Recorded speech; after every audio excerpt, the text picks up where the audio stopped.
Voy a contar la tragedia del pueblo Escuinatoya, municipio de Alcozauca, del estado de Guerrero.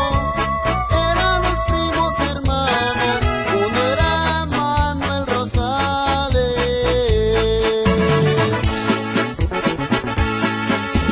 y Guillermo de la Cruz. Los dos eran buenos gallos. El día 15 de septiembre del año 94 daban el grito, señores, como a las 11 de la noche.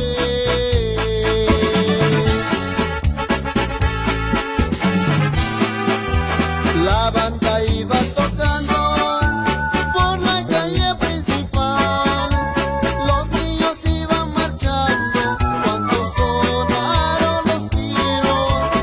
El primero que cayó fue Guillermo de la Cruz.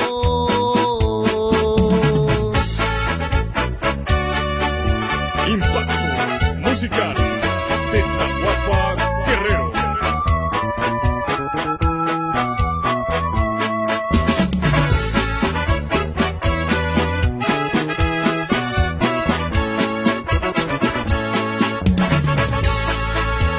Con un balazo en el pecho, logrando llegar a casa, Manuel lo tomaron preso, llevándolo tras las rejas.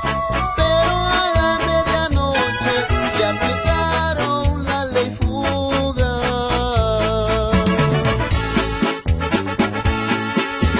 Amanecía el 16.